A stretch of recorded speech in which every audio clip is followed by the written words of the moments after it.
I want to bring one other manuscript, and I got to give a preface to it, Michael. So, well, maybe I'll bring a few more. So one of the really interesting things that I'd learned about this in the 80s at the Spertus College of Judaica when I'm reading books when I'm supposed to be in high school, and I'm reading these academic books about the Masoretic text. And one of the things I read is that the vowels we use today are the Tiberian pointing. Every Hebrew book you'll ever see has Tiberian pointing.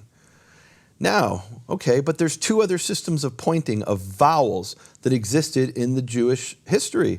And one of them is called Babylonian pointing. And the third one is called the Land of Israel pointing. In English, they, for some reason, call it Palestinian pointing. In Hebrew, it's called Nikud Eretz Yisraeli, or Land of Israel pointing. Mm-hmm. And the reason it's called pointing is that the vowels are a series of dots and dashes, a lot of dots. So Tiberian pointing, both Ben Asher and Ben Naphtali were families in Tiberias. And every manuscript they produced was Tiberian pointing. Every Bible I ever read, every Israeli newspaper I ever read, if it had vowels or book, has Tiberian pointing. Babylonian pointing is a different system. And to be honest, I think I had seen a page here and a page there. Oh, at Hebrew University, we learned the Targum in Aramaic, and that's written with Babylonian pointing. But I may have seen a page here and there of the Bible until recently with Babylonian pointing. But one of my dreams in life was to find out, what is the name Yehovah? Does that appear with vowels in Babylonian pointing? And now that these manuscripts are accessible, I was able to search, and with the help of T-Bone, who is this gentleman who doesn't even know Hebrew, but he has this ability to identify God's name, and I've got to verify and check what he does, but he's got this incredible ability to scan. So together we found in a manuscript in London in the British Library, Oriental 1473. That's the designation of the manuscript, or 1473. It has Babylonian pointing, and it has the full vowels Yehovah.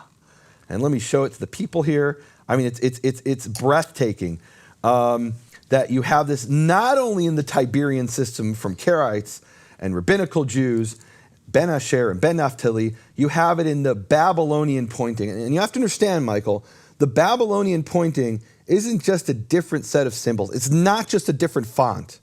The Babylonian pointing represents a different dialect of Hebrew. And what do I mean by that? So the name Moses in Hebrew is Moshe, but that's in Tiberian Hebrew. In Babylonian pointed Hebrew, it's not Moshe, it's Moshe. And so it's not just that the symbols look different, they're used in different places. Another example they bring is the word milchama, which is war. And in Babylonian Hebrew, it's malchama. Also means war, no difference in meaning, but it's pronounced differently and given a different vowel. And they could put the vowel milchama. They have the same, some of the vowels are the same. Mm-hmm. They have an E, they could put that in there, but it represents a different dialect of Hebrew. And most significantly, perhaps, is that Tiberian Hebrew has 7 vowels and Babylonian Hebrew only has 6 vowels. In other words, this goes back to the ancient tribes of Israel who spoke Hebrew differently with different pronunciations.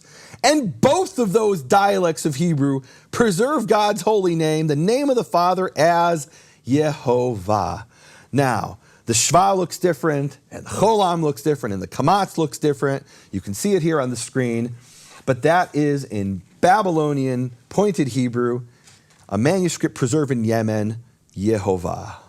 I mean, it's at this point we have it from Ben Asher, Ben Naphtali, Sadia Gaon himself, the leading rabbi, and Babylonian pointing, which is a completely different dialect of Hebrew. You have in all those different sources. It's quite definitive.